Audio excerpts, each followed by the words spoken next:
I'm glad we had a good time today. You know, turned a negative into a positive.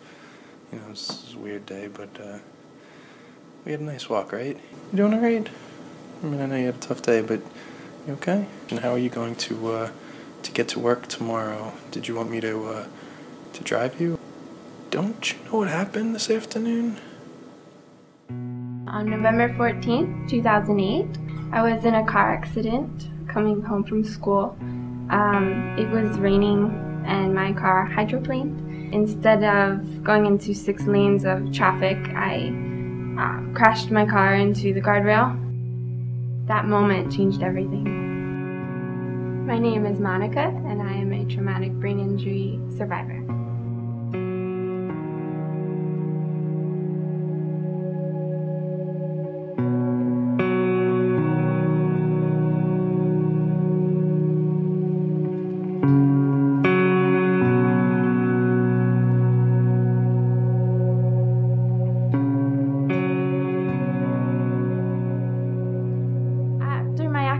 I seemed okay. I got out of the car and I had to talk to the police officers and I went home, but I didn't feel right. Like, just something was off and I felt extremely like emotional and I didn't understand. And when I went home, I took a nap, which wasn't normal for me, and I slept for like 3 hours. Monica started showing symptoms that night. It was not immediately after it happened. Monica's accident probably took place around noon, 1, and she did not become symptomatic probably until 9 or 10 at night. The main symptom was memory loss. So my boyfriend asked me, like, how are you going to get to work tomorrow? And I had no memory of what had happened. We were talking about her car being damaged and not being able to drive to school, and she would look at you in a befuddled manner saying, "What do you mean my car is damaged?" He showed me my car and I didn't believe it, and that just kept happening. I couldn't process it and I couldn't remember it. And we went through this 3 or 4 times before finally realizing that there's something wrong. Monica's not remembering. This is dangerous. This is scary. So I just felt very almost like I was in a dream. Like, I didn't know what was happening, but it just was confusing. I was just waiting for it to get better. She experienced a lot of behavioral and emotional problems. Mood swings would go along with that. Ups and downs, irritability, anger, sadness, depression, intense feelings of overwhelmedness, which led to a lot of those other emotions as well. So I was nauseous all the time, and I had really bad headaches. They were so bad that I would get freezing cold, and my doctor said that was due to your body understanding pain in a separate way. Monica also experienced vision problems, stomach aches. She had speech impediments. I had issues speaking. There's something called aphasia, which I went through for a period of time. Monica would add a lot of letters to different words. D, for whatever reason, found its way into a lot of words that didn't have a D. You know, I'da gotta do something, or I'd love you, and it was, it was something that you just smiled, and if she needed help, you just helped her with the word. I could understand what you would say to me, but I couldn't respond correctly. So, for instance, if I wanted to say I wanted to go to the kitchen to get food, I would, in time, eventually say, let's go to the eating room. And that's how I talked for a very long time, and it was frustrating. Catatonia was a strange symptom, and I'm not sure why. I mean, it was just another symptom that came and went. It was one of her rarer features, if you will. It wasn't something that was on a daily basis, but when it happened, it was just as shocking, if not more shocking, than some of her other symptoms. It was as bizarre as lifting her arm up and it would just flop. And that was one of the hardest ones to deal with. Confusion was always an issue. President Bush was president for way longer than he should have been. He was president into 2010 as far as Monica's concerned. She became very unaware of a lot of things. She lost track of time. She almost went back in time, she liked to call it, where she would be in another date. I don't know why certain dates popped up, but they just did. There was an occasion where Monica asked me if we could go ice skating, which is something we both love to do, and I asked her, what month does she think this is? We ice skate on the ponds a lot, and the ponds will freeze over, and Monica said it was January, and it was during one of the worst heat waves of the summer in July. The bathroom, which was very odd in a sense, became a bit of a memory reset, if you will. Monica and I would be in the middle of a conversation, say talking about what we're going to eat for dinner, and maybe we're talking about getting a pizza. We're discussing which pizza place we want to go to, and in the middle of our conversation, Monica might leave to go to the bathroom while we're figuring out which place we want to go. So, I continue to think where we're going to go. And my life was almost so odd that it was hilarious at times.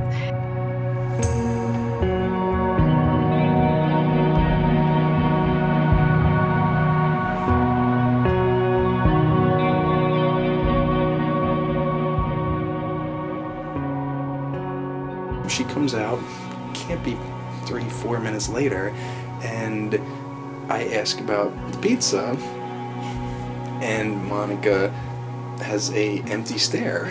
Early on, right after the accident, every time I would go in the bathroom, even to wash my hands, I would get in there and forget why I was there and take a shower. So I'm thinking, maybe she doesn't want pizza anymore. And it's not that at all. Monica couldn't remember at all that we were thinking about having dinner. Eventually, I learned to feel my hair. If it was wet, I wouldn't take a shower. And then I learned through that to rely more on common sense than my memories. We had gone to numerous doctors over several months. Concussion specialists, ER doctors, primary doctors. We even tried neuropsychologists. It was very frustrating. There's a lesion on your brain that you can find, but it's very difficult to locate, so it could take numerous scans, and doctors won't do that. They'll just take one scan. If they don't see anything, you're okay, send you home. So we didn't know what to do. Doctor after doctor after doctor. And we ended up with a psychiatrist that really strived for an answer. We found out about Monica's brain injury in the scariest possible way. 4 or 5 months after actually suffering the injury, was on antidepressant medication, and she started hallucinating. Monica saw these. Monica lived this for almost 2 weeks. I gave Monica her medication, and everything was still going well. We stayed up late, we talked, we were having fun, we were laughing, and then all of a sudden we weren't. Something was behind me, and Monica saw it, and Monica stopped dead in her tracks and almost started breaking out into sweat, and I had to calm her down and then realized that this medication has got to go. So we stopped immediately taking the medication, and within 24 to 48 hours, the hallucinations were gone. But it is a studied fact, people who have suffered brain injuries that take antidepressants are more likely than not to have hallucinations. The population that experiences hallucinations on antidepressants are less than 1%. It was a clue. and that clue led us to a mild traumatic brain injury. It's from a lesion on my brain, so it takes a long time to heal.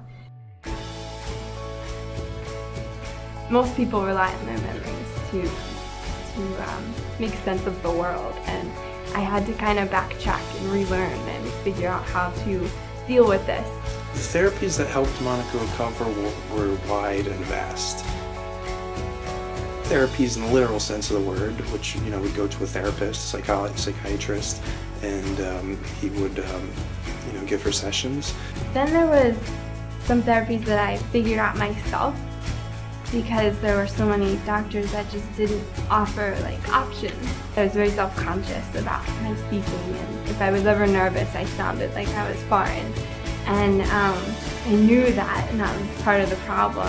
So I took a French class in college as one of my first courses to get back into school. And I loved it because everyone sounded the same when they spoke French. So when I spoke French, I didn't feel self-conscious, but when I spoke English, I felt very uncomfortable. We would go for a lot of walks, very therapeutic, just to walk, to be outside, to watch sunsets, you know, just to feel the breeze when you're not feeling good, you know, be with someone you care about, and that I think helped her a lot. We went to the beach countless times. Like, I had trouble with math, which I used to love math, and all of a sudden, like, I can't count change. So to kind of relearn that, I played a lot of board games, and I was always the banker.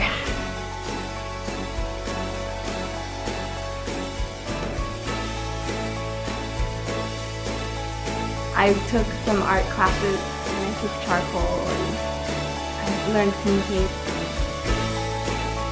knitting, crochet, and in those classes, that was the first time that I did something and people talked to me about it and said like compliments, and they had no idea I had a brain injury. When I spoke or when I wrote and things like that, I felt like it was totally noticeable, but when I was doing anything artistic, I felt like I could kind of show my talents before my brain injury, and that was just a huge stepping stone for me. For the longest time,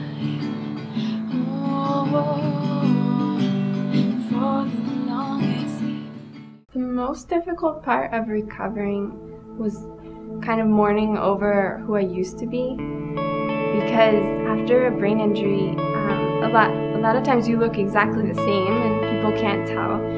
But there was just so much that had changed for me. I've learned so much from recovering from a brain injury. I've not only learned actual facts and and things that I can do, but I've also learned, you know, to love life and appreciate it. And I've learned so much about people and what matters in life. And you know, I've learned to be patient with others and myself, and to just kind of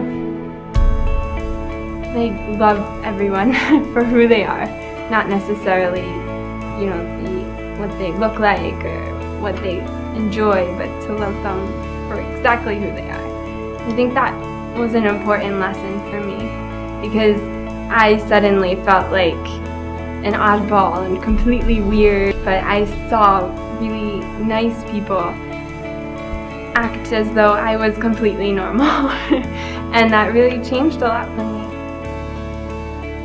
For anyone that's going through a brain injury or anything that's a struggle, you just have to keep trying and not give up and be positive, because having the attitude of not giving in or not giving up on something will change your life. And everyone says that you should live in the moment, and it's true. I mean, that's the best way to appreciate life. It's just every day, one step at a time.